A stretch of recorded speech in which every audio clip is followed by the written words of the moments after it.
Hi viewers, నమస్కారం. నేను మీ సిరి. Welcome back to నిన్ను కోరి. ఈరోజు కథ ప్రేమ పగల రణరంగం, ఎపిసోడ్ 9. మీ మనసుకు నచ్చే అత్యంత అద్భుతమైన కథ. కథ నచ్చితే లైక్ చేయండి.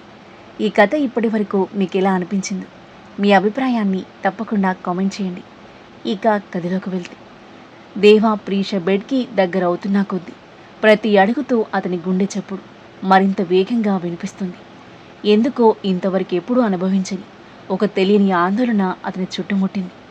అతను ఎన్నో ప్రమాదాలను ఎదుర్కొన్నాడు, ఎన్నో ప్రాణాలను తీశాడు, ఎన్నోసార్లు మరణాన్ని కళ్ళలోకి చూసి నవ్వాడు. కానీ ఈరోజు ఒక అపరిచిత అమ్మాయి ముందు నిలబడి తన గుండె ఎందుకు ఇలా కొట్టుకుంటుందో అతనికే అర్థం కాలేదు. బెడ్ దగ్గరగా రాగానే ఆమె ముఖం స్పష్టంగా కనిపించింది. ఆ క్షణం అతని గుండె ఒక్కసారిగా ఆగిపోయినట్టయింది. తీవ్ర దిగ్భ్రాంతితో కళ్ళు పెద్దవయ్యాయి. మాల్లో చూసిన అదే అమ్మాయి, మొదటి పరిచయంలో తన ప్రాణాలు కాపాడిన అమ్మాయి, రెండవసారి మరొకరి ప్రాణాన్ని తన నుండి కాపాడిన అమ్మాయి, మూడవసారి అతను హెల్ప్ చేసిన అమ్మాయి. ఎందుకో మర్చిపోలేకపోయిన అదే మొహం. కొన్ని క్షణాలు అతను శ్వాస తీసుకోవడం కూడా మర్చిపోయాడు. నిజంగానే ఈమెనా? తనకు తెలియకుండానే ఆమె వైపు మరో అడుగు వేశాడు. కొన్ని క్షణాల పాటు అతను కదలకుండా నిలబడ్డాడు. ఆమెను ఎందుకు చూస్తున్నాడో, ఎందుకు అక్కడే నిలబడున్నాడో అతనికి అర్థం కాలేదు. ఆమెను చూస్తుంటే ఆ రోజు రోడ్డుపై ఆమె ధైర్యంగా మాట్లాడిన తీరు, తనని ఎదిరించిన తీరు, ఆమె కళ్ళలోని ఆత్మవిశ్వాసం అన్నీ ఒక్కొక్కటిగా గుర్తుకొచ్చాయి. అంతలోనే మరో నిజం అతని మనసుని గట్టిగా తాకింది. ఈ అమ్మాయిని నేను నా కోసం తీసుకురాలేదు, విధ్వంస్ అన్నయ్య కోసం తీసుకొచ్చాను. ఆలోచనతో అతని గుండెలు ఏదో బరువుగా దిగిపోయి కలుక్కుమంది. ఒక్క క్షణం క్రితం అతని మొహంలో కనిపించిన ఆ ప్రశాంతత మాయమైపోయింది. ఇప్పటి నుంచి ఆమె జీవితం నా చేతుల్లో కాదు, నా అన్నయ్య చేతుల్లో ఉంది. ఈ ఇంట్లో ఆమెకి ఏం జరగబోతుందో నాకు తెలియదు, కానీ నేను ఆమె ఇక్కడ తీసుకొచ్చింది మాత్రం నిజం. ఆ నిజం అతని మనసుని తూటాలా నిశ్శబ్దంగా గుచ్చింది. తన జీవితంలో మొదటిసారి ఒక పని పూర్తయిన గెలిచిన భావన అతనికి రాలేదు. ఓడిపోయినట్టే అనిపించింది. ప్రీషా మాత్రం ఏమీ తెలియకుండా నిద్రలో ఉంది. ఆమె మొహం అమాయకంగా ఉంది. ఆ అమాయకత్వమే దేవ మనసులో అపరాధ భావాన్ని మరింత పెంచింది. నన్ను చూసి భయపడిన అదే అమ్మాయి ఇప్పుడు తనకు తెలియకుండా నా ఇంట్లోనే బందీగా పడుకుంది. నేనే కారణం అని అతని అంతరాత్మ నిందించింది. గదిలో ఏసీ చలి ఎక్కువగా ఉండడంతో ప్రీషా సన్నగా వణుకుతుంది. ఆమెకు దుప్పటి కూడా కప్పలేదు. దేవా కొద్దిసేపు ఆమెను చూస్తూ నిలబడ్డాడు. నాకు సంబంధం లేదు అని తన మనసుకు తాను చెప్పుకొని వెనక్కి తిరిగి 2 అడుగులు వేశాడు. కానీ అడుగులు ముందుకు కదలలేదు. ఈరోజు అందరూ నన్నే పరీక్షిస్తున్నట్టున్నారు. లోతుగా నిట్టూచి వెనక్కి తిరిగి ఆమె దగ్గరకొచ్చాడు. ఇది జాలి కాదు, మరేదో కాదు, ఒక మనిషిగా మానవత్వంతో చేయాల్సిన పని అంతే అని తనని తానే ఒప్పించుకొని దుప్పటి తీసుకుని ఆమెకు జాగ్రత్తగా కప్పాడు. ఏసీ తగ్గించి వెళ్ళిపోవడానికి తిరుగుతుండగా అతని చెయ్యి అనుకోకుండా ఆమె చేతిని తాకింది. ఆ స్పర్శతో కదలకుండా నిలిచిపోయాడు దేవ. ఆమె చేతులు మంచులా చల్లగా ఉన్నాయి. అతని చూపు ఆమె చెయ్యిపై పడగానే అతని కనుబొమ్మలు ముడిపడ్డాయి. చెయ్యి ఎర్రగా ఉంది. వెంటనే టచ్ చేశాడు. అతని చేతికి బ్లడ్ అంటుకుంది. ఈ బ్లడ్ ఎక్కడిది? టెన్షన్గా ఆమె చెయ్యి పట్టుకుని చెక్ చేసేసరికి మణికట్టు దగ్గర గాయం కనిపించింది. షిట్, కిడ్నాప్ చేసే టైంలో గాయమై ఉంటుంది అని అనుకుంటూ వెంటనే ఆ రూమ్లో ఫస్ట్ ఎయిడ్ కిట్ కోసం వెతికాడు. ఎక్కడా కనిపించలేదు. మెల్లిగా తన రూమ్లోకి వెళ్ళి ఫస్ట్ ఎయిడ్ కిట్ తీసుకొచ్చి గాయానికి ఆయింట్మెంట్ రాసి కట్టుకట్టి ఆమె మొహంలోకి చూశాడు. అమాయకమైన ఆమె మొహాన్ని చూసి అతని మనసుకు బాధగా అనిపించింది. ఆమె మొహంపైకి కొన్ని జుట్టు పోగులు జారాయి. ఒక పాయ ఆమె పెదవులపై నిలిచింది. దేవా కళ్ళు ఆమె గులాబీ పెదవులపై నిలిచిపోయాయి. ఎందుకలా చూస్తున్నాడు అది అతనికి మాత్రమే తెలుసు. తెలియకుండానే అతని చెయ్యి ఆ జుట్టు పాయని పక్కకు నెట్టడానికి ముందు కదిలింది. కానీ అంతలోనే ఆ అమ్మాయి విధ్వంస్ది అని అంతరాత్మస్వరం గట్టిగా వినిపించింది. అన్నయ్య కోసం తీసుకొచ్చావు, మర్చిపోకు అని అమ్మ స్వరంతో పాటు మిత్ర మాటలు గుర్తుకొచ్చాయి. నువ్వు ఆ రోజు కలిసిన అమ్మాయిని ఇక్కడ తీసుకొచ్చావు, అది కూడా విధ్వంస్ బాయ్ కోసం. అలా ఇలా చేయగలిగావు? ఆ వెంటనే గతంలోని మరో జ్ఞాపకం అతని వెంటాడింది. దేవ్, నువ్వు ఇంకో అమ్మాయి వైపు చూడడం కూడా నాకు ఇష్టం ఉండదు. ఆ మాటలు అతని మనసును ఒక్కసారిగా కుదిపేశాయి. దేవా చెయ్యి గాల్లోనే ఆగిపోయింది. కొన్ని క్షణాలు తన చెయ్యిని చూసుకున్నాడు. నువ్వేం చేస్తున్నావు దేవా? ఆమె మీద నీకు ఎలాంటి హక్కు లేదు. నీ అన్నయ్య కోసం తీసుకొచ్చిన అమ్మాయిని నువ్విలా చూడకూడదు. అతని గుండె మాత్రం మరో మాట చెప్తుంది. ఆమెను ఇక్కడికి తీసుకొచ్చుండకూడదు. ఆమెకేదైనా జరిగితే పరిపరి విధాల ఆలోచనలు అతనిపై మూకుమ్మడిగా దాడి చేస్తుంటే దేవ గట్టిగా కళ్ళు మూసుకున్నాడు. ఆ ఆలోచనలను బలవంతంగా అణిచేశాడు. మొహం మళ్ళీ కఠినంగా మారింది. చేయిని వెనక్కి తీసుకున్నాడు. ఒక అడుగు వెనక్కి వేసి ప్రీషా వైపు చివరిసారి ఒకసారి చూశాడు. ఆ చూపుల్లో మాటల్లో చెప్పలేని సంఘర్షణ, అపరాధ భావన, అణిచిపెట్టిన అనురాగం, 3 భావాలు ఒకేసారి కనిపించాయి. ఈ క్షణం నుంచి నువ్వు నాకు ఏమీ కావు అని అనుకుంటూ వేగంగా గది బయటకు వెళ్ళిపోయాడు. కానీ గది బయటకు వెళ్ళింది అతని శరీరమే. అతని మనసు మాత్రం ఆ గదిలో ప్రీష దగ్గరి ఉండిపోయింది. మరోవైపు హాస్పిటల్లో కంటి మీద కులుకు లేకుండా ఐసీయూ బయట ఉన్న చైర్స్లో కూర్చుని ఉన్నారు అన్వి, వీరేన్. అన్వి మాటిమాటికి ఐసీయూ డోర్ వైపు చూస్తుంది. సత్యమూర్తి కండిషన్ గురించి ఇంతవరకు ఏం చెప్పలేదు. ఆపరేషన్ స్టార్ట్ చేశారు. డోర్ క్లోజ్ అయ్యి గంట కావస్తుంది. ఆ డోర్ తెరుచుకుంటే డాక్టర్ ఏం చెప్తారో అన్న భయం ఆమెను క్షణం కూడా ప్రశాంతంగా ఉండనివ్వడం లేదు. కాసేపటికి ఐసీయూ డోర్ తెరుచుకుని డాక్టర్ బయటకొచ్చారు. అన్వి, వీరేన్ ఇద్దరూ వెంటనే ఆయన దగ్గరకు వెళ్ళారు. డాక్టర్ గారు, మా నాన్న ఎలా ఉన్నారు? ప్రమాదమేం లేదు కదా?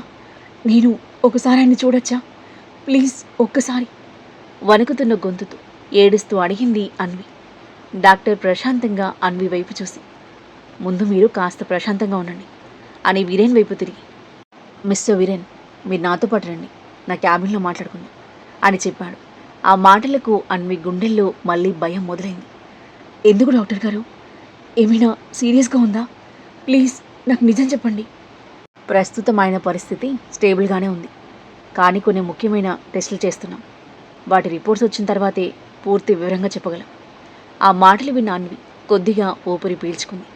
వీరేన్ అన్వి వైపు చూసి, అన్వి, నువ్వు ఆంటీ దగ్గరికి వెళ్ళు. ఆమెకి ఇప్పుడు నువ్వే ధైర్యం చెప్పాలి. నేను డాక్టర్తో మాట్లాడేస్తాను. కానీ నాన్న, నేను ఇక్కడే ఉంటాను. ఆయన గురించి ఏ ఇన్ఫర్మేషన్ వచ్చినా వెంటనే చెప్తాను.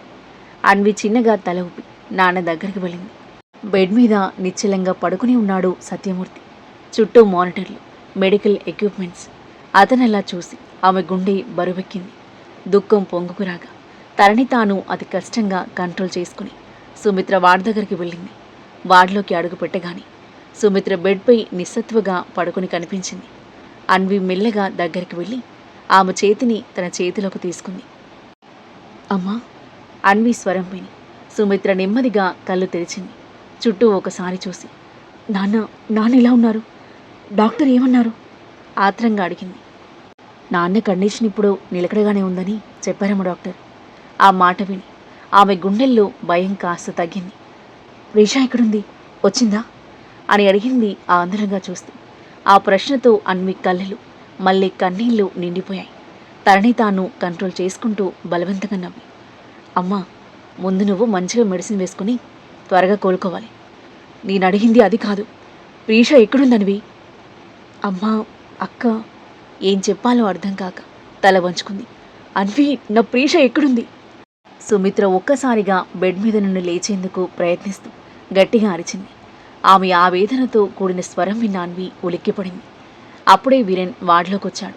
ఆమె పరిస్థితిని చూసి ఏం జరిగిందో అర్థం చేసుకున్నాడు. వెంటనే సుమిత్ర దగ్గరికి వెళ్ళి, ఆంటీ ప్లీజ్ ప్రశాంతంగా ఉండండి, మీ ఆరోగ్యం ఇప్పుడే కోలుకుంటుంది అని అన్నాడు. సుమిత్ర కన్నీళ్లతో అతని చేయిని పట్టుకుంది. వీరేన్, నా ప్రీష, నాకు నా కూతురు కావాలి అని బోరున విలిపిస్తున్న సుమిత్రని చూసి వీరేన్ కళ్ళు చెమ్మగిల్లాయి. ఆమె చేతిని తన చేతిలోకి తీసుకుని, మీ ప్రీషాకి ఏమీ కాదంటీ, నేను మాటిస్తున్నాను. తనని వెతికి మీ దగ్గరకు తీసుకొస్తాను, కానీ ముందుగా మీరు కోలుకోవాలి అని భరోసాగా చెప్పాడు. సుమిత్ర కన్నీళ్లు తుడుచుకుంటూ, నిజంగానే నా ప్రీషాన్ని తీసుకొస్తావా అని అడిగింది. తప్పకుండా, అది నా బాధ్యత. ఆ మాటలు విన్న తర్వాతే సుమిత్ర మనసు కాస్త ప్రశాంతంగా మారింది. మెడిసిన్ ప్రభావంతో కొద్దిసేపటికి మళ్ళీ నిద్రలోకి జారుకుంది. అన్వి ఏడుస్తూ బయటికి వెళ్ళగా వీరేన్ తన వెనకే వెళ్ళాడు. అప్పుడే తనిష్క కంగారుగా వస్తూ కనిపించింది. వీరేన్ కాల్ చేసి విషయం చెప్పడంతో వెంటనే వచ్చేసింది తనిష్క. అన్వి. తనిష్క వాయిస్ విని తన వైపు చూసిన అన్వి తని హక్ చేసుకుని ఏడ్చేసింది. అన్వి ఊరుకో, బీ స్ట్రాంగ్. అంకుల్ ఇప్పుడు స్టేబుల్గానే ఉన్నారు కదా, ఏం కాదు అని అంటూ తని ఓదార్చుతూ చైర్లో కూర్చోబెట్టి పక్కన కూర్చుంది. వీరేన్ అన్వికి మరోవైపు కూర్చున్నాడు. రాత్రంతా నిద్ర లేకపోవడం, భయం, ఏడుపు. అన్వి మొహమంతా నీరసంగా అయిపోయింది. వీరేన్ ఆమె తలపై ఆప్యాయంగా చేయివేసి, అన్వి బీ స్ట్రాంగ్, ఇలా అయిపోయావు చూడు, నీకు కూడా రెస్ట్ అవసరం అని అన్నాడు. అన్వి వెంటనే అతని 2 చేతులు పట్టుకుని, నువ్వు నా అక్కని తీసుకొస్తావు కదా అని అంది. ఆమె గొంతు బొంగురుపోయింది. చెప్పు వీరేన్, నా అక్కని తీసుకొస్తావు కదా. ఆశతో నిండిన చూపులను చూసి వీరేన్ తనిష్క క్షణం మాట్లాడలేకపోయారు. తనిష్క చిన్నగా నవ్వి అన్వి కన్నీళ్లు తుడిచింది. అన్వి, మన ప్రీష వెరీ బ్రేవ్ గర్ల్. తను ఎక్కడున్నా తనను తాను కాపాడుకోగలదు. మనము చేతులు ముడుచుకొని కూర్చోం. తను దొరికే వరకు అన్ని విధాల ప్రయత్నిద్దాం. కానీ ఇప్పుడు నువ్వు స్ట్రాంగ్గా ఉండాలి. ఎందుకంటే అంకుల్ ఆంటీ ఇద్దరికి ఇప్పుడు నువ్వే ధైర్యం. అన్వి మౌనంగా తల ఊపింది. ఇంటికి వెళ్ళి స్నానం చేసి రెస్ట్ తీసుకో, మేముంటాం ఇక్కడ. అన్వి తల అడ్డంగా ఊపింది. లేదు, అక్క ఇంట్లో లేదు. నేను అమ్మ నాన్న వదిలి ఎక్కడికి వెళ్ళను. ఆ ఇంటికి ఇప్పుడు వెళ్ళే ధైర్యం కూడా నాకు లేదు. ఆమె మాటలు విని వీరేన్ తనిష్క ఒకరి మొహం ఒకరు చూసుకున్నారు. తనిష్క, నువ్వు అన్వికి అవసరమైన డ్రెస్లు, థింగ్స్ అరేంజ్ చేయి. నేను హాస్పిటల్లో ఒక రూమ్ అరేంజ్ చేస్తాను అని చెప్పి వీరేన్ వేగంగా అక్కడి నుంచి వెళ్ళిపోయాడు. అన్వి ముందు ధైర్యంగా ఉన్నాడు. కానీ ప్రీషాకి ఏమైందో అని తీవ్రమైన భయాందోళన నెలకొంది అతని గుండెల్లో. ప్రీషాని ఎలాగైనా ఫైండ్ అవుట్ చేయాలి. దీనంతటికి కారణమైన వాళ్ళని అస్సలు వదిలిపెట్టను అని అనుకుంటూ రూమ్ అరేంజ్ చేయడానికి వెళ్ళాడు. నైట్ నుండి స్పృహలో లేని ప్రీషాకి తెల్లవారుతుండగా మెల్లిగా స్పృహ వస్తుంది. నెమ్మదిగా ఆమె కనురెప్పులు కదిలాయి. కాసేపటికి కళ్ళు తెరిచింది. తీవ్రమైన తలనొప్పిగా ఉండడంతో తలను పట్టుకుని నెమ్మదిగా కూర్చుంది. కొన్ని క్షణాలు అలాగే కళ్ళు మూసుకుని తలలోని భారం కొద్దిగా తగ్గిన తర్వాత చుట్టూ చూసింది. తనకి పరిచయం లేని విశాలమైన ఆ గదిని చూసిన క్షణంలో షాక్తో కూడిన భయంతో ఆమె కళ్ళు పెద్దవయ్యాయి. నేను ఎక్కడున్నాను? నిన్న రాత్రి జరిగిన సంఘటన ఒక్కసారిగా ఆమె మదిలో మెదిలింది. ఆఫీస్ నుంచి ఇంటికి వెళ్తుండగా ఎవరో అడ్డొచ్చి నోటిపై క్లాత్ పెట్టడం. ఆ ఘటన గుర్తొచ్చిన వెంటనే ఉలిక్కిపడి దుప్పటి పక్కకు విసిరేసి లేచింది. సడన్గా లేవడంతో కళ్ళు తిరిగి తూలి పడబోగా బెడ్ను పట్టుకుని మళ్ళీ కూర్చుంది. తన చేతికున్న కట్టు గమనించినా పట్టించుకోలేదు. భయంతో ఆమె గుండె తీవ్రంగా వణికిపోతూ ఊపిరి భారం అవుతున్నట్టుగా ఉంది. తనని తాను కంట్రోల్లోకి తెచ్చుకొని లేచి డోర్ దగ్గరికి పరిగెత్తింది. హ్యాండ్ని బలంగా తిప్పింది. డోర్ కదలలేదు. మళ్ళీ మరింత బలంగా ప్రయత్నించింది. అయినా ఓపెన్ అవ్వలేదు. ఆమె గుండె వేగంగా కొట్టుకోవడం మొదలైంది. డోర్ని గట్టిగా బాదుతూ, బయట ఎవరైనా ఉన్నారా? ప్లీజ్ డోర్ తెరవండి, ప్లీజ్, నీకు లాక్ అయిపోయాను. ఎవరైనా ఉంటే రెస్పాండ్ అవ్వండి, ప్లీజ్ హెల్ప్. కానీ బయట నుంచి ఎలాంటి రెస్పాన్స్ రాలేదు. మరింత బలంగా డోర్ను కొట్టింది. హలో, వినిపిస్తుందా? ప్లీజ్ డోర్ ఓపెన్ చేయండి, నన్ను బయటికి వెళ్ళనివ్వండి. నిశ్శబ్దమే సమాధానమైంది. అంతలోని కారిడార్లో ఎవరో నడుచుకుంటూ వస్తున్న అడుగుల శబ్దం వినిపించింది. ప్రీష ఆశతో డోర్ను మళ్ళీ కొట్టింది. బయట ఎవరున్నారు? ప్లీజ్ డోర్ తెరవండి, నేను ఇక్కడ చిక్కుకుపోయాను. దయచేసి నన్ను బయటికి తీసుకెళ్ళండి, గట్టిగా అరిచింది. కానీ బయట మళ్ళీ నిశ్శబ్దమే. డోర్ మాత్రం తెరుచుకోలేదు. ఆశ క్షణాల్లోనే నిరాశగా మారిపోగా డోర్ నుంచి వెనక్కి జారి నేలపై కూర్చుంది. దుఃఖం ముంచుకొచ్చింది. చేతుల్లో మొహం దాచుకుని వెక్కి వెక్కి ఏడవసాగింది. దేవుడా, ఇంటికి వెళ్ళాల్సిన నేను ఇక్కడికి ఇలా వచ్చాను. నాన్న, అమ్మ, అన్వి ఇప్పటికీ నా కోసం ఎదురు చూస్తూ ఉంటారు. నేను ఇంటికి చేరకపోతే వాళ్ళు ఎంత ఆందోళన పడతారు. నేను ఎక్కడున్నానో కూడా వాళ్ళకి తెలీదు. ఇక్కడి నుంచి నేను ఎలా బయటపడాలి? వీళ్ళెవరు?